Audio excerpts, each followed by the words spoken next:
আসসালামু আলাইকুম ভিউয়ার্স, সবাইকে স্বাগতম জানাচ্ছি দাদু কোডিং চ্যানেলের পক্ষ থেকে একটি নতুন ভিডিওতে। আজকের এই ভিডিওতে আমরা আলোচনা করব প্রাইম ফ্যাক্টরাইজেশন নিয়ে। প্রাইম অর্থাৎ মৌলিক সংখ্যা কিভাবে বের করা যায়। আমাদের প্রোগ্রামটা এরকম, ইউজার আমাদেরকে একটা নাম্বার দিবে এবং আমাদের প্রাইম ফ্যাক্টরগুলো বের করতে হবে এবং প্রাইম ফ্যাক্টরগুলোকে মাল্টিপ্লিকেশন করলে যেন আমরা ইউজারের দেওয়া নাম্বারটা পেয়ে যাই। সাপোজ ইউজার আমাকে 10 দিয়েছে, তাহলে 10 এর প্রাইম ফ্যাক্টর কি? 2 এবং 5। 2 এবং 5 কে মাল্টিপ্লিকেশন করলে কিন্তু আবার 10 পাওয়া যায়। 42 দিয়েছে, এখন 2 3 7, 3 into 2 that mean 6, 6 into 7 that mean 42। তাহলে আমাদের ইউজার যদি 42 দেয় তাহলে আমাদের আউটপুট আনতে হবে 2 3 7। যদি ইউজার 50 দেয় তাহলে আমাদের জন্য আউটপুটটা আসে 2 5 5, কারণ 2 5 5 প্রত্যেকটাই কিন্তু প্রাইম নাম্বার এবং এগুলো হচ্ছে 50 এর প্রাইম ফ্যাক্টর। তো চলুন দেখে নেওয়া যাক প্রোগ্রামটি। প্রোগ্রামটি এরকম, প্রথমে এখানে যা হেডার ফাইল ইনক্লুড করতে হয় সেগুলো আমি করেছি। এরপর মেইন ফাংশনের ভিতরে দেখি। মেইন ফাংশনের ভিতরে আমাদেরকে যেটা করতে হবে, একটা এন ডিক্লেয়ার করেছি যেটার মাধ্যমে আমরা ইউজারের কাছ থেকে নাম্বারটি নিব এবং ইউজারের কাছ থেকে সেই নাম্বারটা আমরা নিলাম। নিয়ে প্রাইম ফ্যাক্টর নামক একটা ফাংশনের ভেতরে আমি সেই এনটাকে পাস করে দিলাম। এখন সাপোজ ইউজার আমাকে 10 দিয়েছে, তাহলে সেই এন এর ভ্যালু হচ্ছে এখানে কত? তাহলে আমার হয়ে গেল এন ইকুয়াল টু হয়ে গেল আমার 10। তো ইউজার যখন 10 দিল তখন কি এই ফাংশনটার কন্ট্রোল এখন চলে যাবে তার ডেফিনেশনে। ফাংশনের ডেফিনেশনটা আমি উপরে দিয়ে রেখেছি। তাহলে সেই ফাংশনটাকে, সেই নাম্বারটাকে রিসিভ করলো আমার এন নামক একটা ভেরিয়েবল এবং তার ফাংশনটার ভিতরে দেখা যাচ্ছে এখানে ফ্যাক্টর পি নামে আমি একটা অ্যারে ডিক্লেয়ার করেছি, সাইজ দিয়েছি 200 এবং সেগুলোকে আমি ইনিশিয়ালাইজ করেছি 0 দ্বারা। এর মানে হচ্ছে এখন আমার মেমোরির ভিতরে 200 বাইটের 200 বাইট 200টা ব্লকসের একটা অ্যারে ডিক্লেয়ার হয়ে যাবে এবং সেই 200টা ব্লকসের মধ্যে আমার প্রত্যেকটা ব্লকসের ভিতর আমার ভ্যালু হিসেবে থাকবে 0। 200 বাইটে 200 ব্লকসের অ্যালোকেটেড মেমোরির ভিতর প্রত্যেকটা ইন্ডেক্সের ভ্যালুগুলো হয়ে যাবে 0। এবার দেখি নিচে কি হয়। সো এখান থেকে আমি এখন নিচে একটা লুপ চালিয়েছি আমরা, যেটাকে ইনিশিয়ালাইজ করেছি 2 থেকে। 2 থেকে কেন ইনিশিয়ালাইজ করেছি? কারণ আমরা জানি 1 কোনো ফ্যাক্টর, প্রাইম ফ্যাক্টর না, 1 প্রাইম নাম্বার না, এই জন্য আমরা 2 থেকে লুপটা চালু করেছি। এবং এন, যেহেতু এখানে এন এর ভ্যালু হচ্ছে আমার 10, তাহলে এই লুপটা চলবে কত পর্যন্ত? 2 থেকে এন পর্যন্ত। 2 থেকে এন পর্যন্ত আমাদের এখানকার লুপটা চলবে। তাহলে প্রথমে এন এর ভ্যালু 2, তাহলে ফ্যাক্টরের পি, আই, আই মানে কি আমরা জানি এটা হচ্ছে ইন্ডেক্স। তাহলে ফ্যাক্টর পি নামক অ্যারেটা 2তম ইন্ডেক্সের ভিতর 2 কে অ্যাসাইন করে দিতে বললো। এরপর লুপটা যখন আরো ঘুরবে তখন 2 হয়ে যাবে প্লাস প্লাস, অর্থাৎ 3 হয়ে যাবে।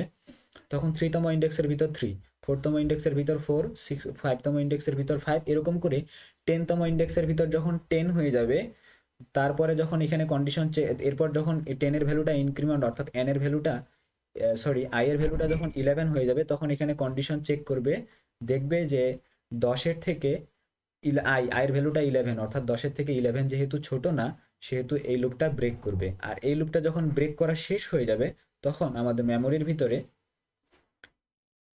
একটা ব্লকস ক্রিয়েট হয়ে যাবে। সেটা আমি দেখাচ্ছি। এই যে এরকম একটা ব্লকস ক্রিয়েট হয়ে যাবে এবং ব্লকসগুলোর ভিতরে এই প্রত্যেকটা ইন্ডেক্সের ভ্যালুগুলাই সেখানে কিন্তু অ্যাসাইন হয়ে যাবে। এর সামনে কিন্তু আরও কিছু ব্লকস থাকবে।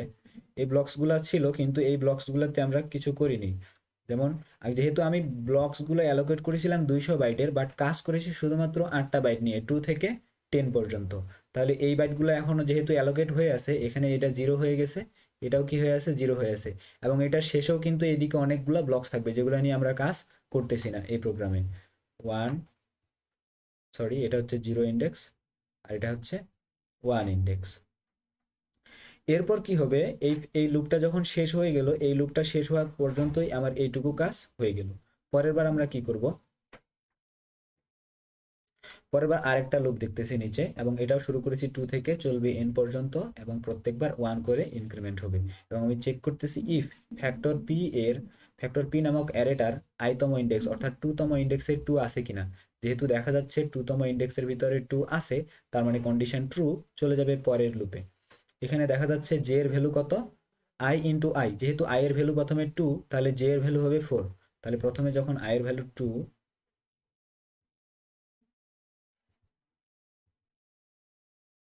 তখন জে এর ভ্যালু হয়ে গেছে 4।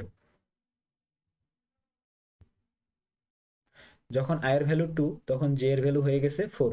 তাহলে এইখানে কি কাজটা হবে, এইখানে ফ্যাক্টরটার জে তম ইন্ডেক্সে, ফ্যাক্টর পি নামক অ্যারেটার জে তম ইন্ডেক্সের ভিতর যেহেতু জে অর্থাৎ ফোরতম ইন্ডেক্সের ভিতর যেহেতু 4 আমাদের রয়েছে, অ্যারেটার ফোরতম ইন্ডেক্সে যেহেতু 4 আছে, তার মানে এবার বলতেছে অ্যারের ফোরতম ইন্ডেক্সে i কে অ্যাসাইন করে দাও। অ্যারের ফোরতম ইন্ডেক্সের ভিতর i মানে কি 2 কে অ্যাসাইন করে দিতে বলছে, তাহলে এই জায়গাটা করে দিতে হবে আমার 2।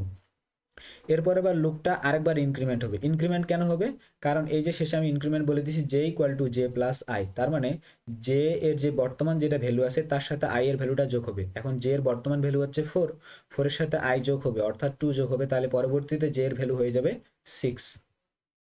তাহলে জে এর ভ্যালু 2 2 করে বাড়বে কারণ আই এর ভ্যালু এবার 2, তাহলে এখানে হয়ে যাবে 6। তাহলে এবার এই নিচে চেক করবে যে ফ্যাক্টরের 6তম ইন্ডেক্সে, ফ্যাক্টর পি এর 6তম ইন্ডেক্সে কি 6 আছে, যেহেতু 6তম ইন্ডেক্সে 6 আছে বলতেছে সেটাকে তুমি আই করে দাও, অর্থাৎ ফ্যাক্টর পি এর যে 6তম ইন্ডেক্সের ভ্যালুটাকে তুমি আই অর্থাৎ 2 করে দাও। এটাকে কি করে দিতে বলবে 2।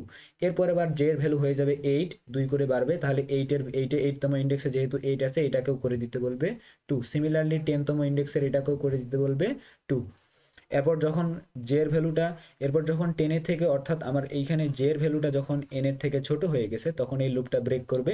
ব্রেক করার পর কন্ট্রোল চলে যাবে আবার আগের লুপে। এবার i এর ভ্যালুটা আগে ছিল 2, এবার প্লাস প্লাস হয়ে যাবে, i এর ভ্যালুটা হয়ে যাবে 3। সাপোজ এবার যেহেতু i এর ভ্যালু হয়ে গেছে কত 3, এবং j এর ভ্যালু তাহলে কত হবে, i এর ভ্যালু হয়ে গেল আমাদের 3। এবার চেক করতেছে ফ্যাক্টরের 3তম ইন্ডেক্স, আমার এই অ্যারেটার 3তম ইন্ডেক্সে কি 3 আছে, i এর ভ্যালু যেহেতু 3, তাহলে 3তম ইন্ডেক্সে কি 3 আছে, হ্যাঁ 3তম ইন্ডেক্সের ভিতর আমাদের যেহেতু এখানে 3 আছে, যে 3তম ইন্ডেক্সের ভিতর যেহেতু এখানে 3 আছে, তাহলে চলে যাবে নিচের লুপে। এবার j ইকুয়াল টু হবে 3 ইন্টু 3, তার মানে 9। i এর ভ্যালু যখন 3 তখন j এর ভ্যালুটা ইনিশিয়ালাইজ হচ্ছে 9 দিয়ে, 9। এবার নিচে চেক করবে কি অ্যারেটার 9তম ইন্ডেক্সে কি 9 আছে, হ্যাঁ 9তম ইন্ডেক্সে 9 আছে, বলতেছে সেই 9 এর যে 9টাকে অর্থাৎ 9তম ইন্ডেক্সের ভ্যালুটাকে করে দাও i এর মানে কত 3 করে দিতে বলছে, তাহলে এই জায়গাটাতে আমার করে দিতে হবে 3। এবং j এর ভ্যালু হয়ে গেল কত, আগে ছিল j এর ভ্যালু 9, এবার j এর সাথে যোগ হবে 3, দ্যাট মিন হয়ে যাবে এটা 12। এবার দেখতেছে কন্ডিশন চেক করে, এই লুপের কন্ডিশনের এই জায়গাটাতে চেক করে দেখতেছে n এর ভ্যালু যদি ইউজার ধরো 10 দিয়েছে, এন এর ভ্যালু যদি ইউজার 10 দেয় তাহলে দেখতেছে এন এর থেকে জে এর ভ্যালুটা এবার বড় হয়ে গেছে, তার মানে এই কন্ডিশনটা এইটুকু ফলস হয়ে যাচ্ছে, তাহলে এই লুপটাও করে দিবে এবার ব্রেক। পরের বার আবার চলে যাবে আয়ের ভ্যালুটা, এখানে আয়ের ভ্যালু এবার কত হয়ে যাবে 4। আয়ের ভ্যালু ছিল আই, তার 2 ছিল, তারপরে 3 ছিল, এবার আয়ের ভ্যালু হয়ে যাবে 4। তো আয়ের ভ্যালু যখন 4 তখন জে এর ভ্যালু হয়ে যাচ্ছে 4 ইন্টু 4, জে এর ভ্যালুটা এই জায়গায় হয়ে যাচ্ছে আই ইন্টু আই অর্থাৎ 4 ইন্টু 4, তার মানে জে এর ভ্যালু হয়ে যাচ্ছে 16। তো তার মানে নিচের এই লিপ আর কোনো কিছু কাজ করবে না। পরবর্তীতে আয়ের ভ্যালু হয়ে যাবে 5 ইন্টু 5 মানে 25 আর 10 এর থেকে বড়, এই লুপ আর কাজ করবে না। তার মানে এরকম করে পরবর্তীতে যতগুলো এন পর্যন্ত ভ্যালু আসুক সেগুলোর জন্য আর আমাদের এখানকার কোনো কিছু চেঞ্জ হচ্ছে না। তাহলে আলটিমেটলি কি হয়ে যাচ্ছে, এই জায়গায় আমার তখন এরেটার এই 6 এইটা হয়ে যাচ্ছে 2, এই 4 জায়গাটাও হয়ে যাচ্ছে 2, অর্থাৎ জোর বা ইভেন যে ইন্ডেক্সগুলো আছে সেগুলোর ভ্যালুগুলো হয়ে যাচ্ছে 2, এবং এখানে 7 এর ভ্যালুটা 7ই থাকতেছে, এবং 9 এর ভ্যালুটা হয়ে যাচ্ছে 3, 9তম ইন্ডেক্সের ভ্যালুটা হয়ে যাচ্ছে 3। আমি যদি সবগুলোকে মুছে দেই, তাহলে যখন এই লুপটা সম্পূর্ণটাই শেষ হয়ে যাবে, এই লুপটা শেষ হওয়ার পর আমরা একটা মেমোরির ভিতরে এরকম একটা অ্যারে দেখতে পারবো। মেমোরির ভিতরে এরকম একটা জিনিস তৈরি হয়ে যাবে, যেখানে এই যে সবগুলো আগে ছিল 4 এখন হয়ে গেছে 2, 6 ছিল এটাও 2 হয়ে গেছে, এবং 9 ছিল সেটা হয়ে গেছে 3। এরপরে কি করতে হবে প্রোগ্রামটার মধ্যে,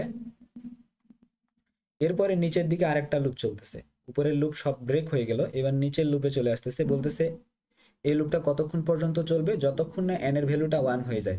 আমাদের n এর ভ্যালু হচ্ছে এখানে কত 10, তো n এর ভ্যালুটা যতক্ষণ 1 না হয় ততক্ষণ পর্যন্ত এই লুপটা চলতে থাকবে। n এর ভ্যালু হয়ে যাচ্ছে আমাদের এখানে 10, সরি লিখতে অসুবিধা হচ্ছে, আমি আইপ্যাডে লিখছি, টাচপ্যাডের মধ্যে লেখার কারণে এরকমটা হয়ে যাচ্ছে। সো এখানে n এর ভ্যালুটা যতক্ষণ না n হয় 1 হয় ততক্ষণ পর্যন্ত চলতে থাকবে, এবং এখানে প্রিন্ট করবে কি ফ্যাক্টর p এর n তম ইন্ডেক্সের ভ্যালুটা, ফ্যাক্টর p নামক অ্যারেটা যেটা আছে সেটার n মানে কত, এখন n এর ভ্যালু 10, তাহলে 10 তম ইন্ডেক্সের ভ্যালুটা প্রিন্ট করে দেবে, তাহলে 10 তম ইন্ডেক্সের ভিতর কি আছে 2, তার মানে এই প্রোগ্রামটা আমাদের প্রথমে পড়ে দিবে কি টু প্রিন্ট করবে। প্রিন্ট করার পর একটু ফাঁকা জায়গা রাখবে, স্পেস রাখবে। পরের বার কি করবে, এন এর ভ্যালুটা কত হয়ে যাবে, 10 ডিভাইডেড বাই ফ্যাক্টরের 10তম ইন্ডেক্সের ভ্যালুটা 10, তাহলে 10 এটাকে ডিভাইড করবে কত দ্বারা, ফ্যাক্টরের 10তম ইন্ডেক্স, এই 10তম ইন্ডেক্সের ভ্যালু হচ্ছে 2, তাহলে 2 কে 2 দ্বারা ডিভাইড করবে, তাহলে 10 কে যখন 2 দ্বারা ডিভাইড করবে আমার আনসারটা হয়ে যাবে কত, 5 হয়ে যাবে। তাহলে পরবর্তীতে n এর ভ্যালুটা আমাদের হয়ে যাবে 5। তো n এর ভ্যালু যখন 5 তখন 5টাকে এখানে প্রিন্ট করে দিবে, ফাঁকা রেখে সেখানে 5টাকে প্রিন্ট করে দিবে। পরবর্তীতে যখন নিচে চলে আসবে এখানে তখন 5কে আবার ভাগ দিবে কত দ্বারা, 5তম ইন্ডেক্সের ভ্যালু, তাহলে 5তম ইন্ডেক্সে কি আছে আমাদের 5 আছে, 5তম ইন্ডেক্সে আছে 5। তাহলে আমাদের 5কে যখন 5 দ্বারা ভাগ করা হবে তখন অ্যান্সার আসবে কত, তখন আনসার আসবে 1, এবং যেহেতু 1 হয়ে গেছে তার মানে ভিতরে এইটুকু ট্রু হয়ে গেছে, কন্ডিশনস ট্রু হয়ে গেছে, তখন এই লুপটা করবে ব্রেক। তাহলে আমাদের এই প্রোগ্রাম থেকে যদি আমরা ইউজার ভ্যালু যদি 10 দেয় তাহলে আউটপুট আসবে 2 এবং 5। তো আমরা দেখি এখন কোডে চলে যাই, সরি এটাকে আমি ডিসকার্ড করে দিলাম। আমাদের কোডটা দেখি মাল্টি এখানে এরকম করে, এখানে কোডটা আমি সম্পূর্ণটাই দিয়ে দিয়েছি, যেগুলো ওখানে দেখাইলাম সেগুলো সব কিছু এখানে রয়েছে। এরকম করে মেইন ফাংশন থেকে কন্ট্রোল উপরে চলে গেছে, হোয়াইল লুপের ভিতরে সবকিছু লিখে নিয়েছি, তাহলে স্ক্রিনশট দিয়ে দেখতে পারেন। তো এখন আমরা যদি এটাকে কম্পাইল করি তাহলে রান করার সময় দেখি, আমি যদি ইউজার যদি ভ্যালু এখানে 10 দিয়ে দেয়, সময় নিচ্ছে, ইউজার যদি ভ্যালু 10 দিয়ে দেয় তাহলে এখানে আনসার আসছে 2 ইন্টু 2 এবং 5। যদি ইউজার এখানে ভ্যালুটা আর অন্য কিছু দেয়, সাপোজ ইউজার 100, তাহলে এই যে 100-এর যে প্রাইম ফ্যাক্টরগুলো সেগুলো এখানে চলে এসেছে। প্রাইম হচ্ছে স্মলেস্ট ফ্যাক্টর, প্রাইম ফ্যাক্টরের মধ্যে যেগুলো স্মলেস্ট ফ্যাক্টর এবং ছোট সব থেকে ছোটগুলোকে নিয়ে সে কাজটা করার চেষ্টা করবে। যেমন 2 এবং 5, 2 into 2 that mean 4, 4 into 5 that mean 20, 20 into 5 that mean 100। So এরকম করে আপনারা চাইলে সম্পূর্ণ যে কোনো কিছু দিয়ে এটা টেস্ট করে দেখতে পারেন। তবে খেয়াল রাখতে হবে যেন ভ্যালুটা n এর ভ্যালুটা যেন 200 থেকে না হয়। যদি 200 থেকে বেশি হয় তাহলে কিন্তু এই জায়গাটাতে আপনাকে চেঞ্জ করে দিতে হবে, কারণ আমি এখানে সবসময় আমি 200 ব্লকস যদিও অ্যালোকেট করতেছি, বাট কাজ করতেছি আমি 10টা বা 100টা ব্লকস নিয়ে। সো আজকের ভিডিওটি এ পর্যন্তই। সবাইকে ধন্যবাদ জানাচ্ছি ভিডিওটি দেখার জন্য, এবং পরবর্তী ভিডিওগুলো অবশ্যই দেখবেন সেই আশাবাদ ব্যক্ত করে ভিডিওটি এখানে শেষ করছি। Thank you for watching this video and সায়োনারা।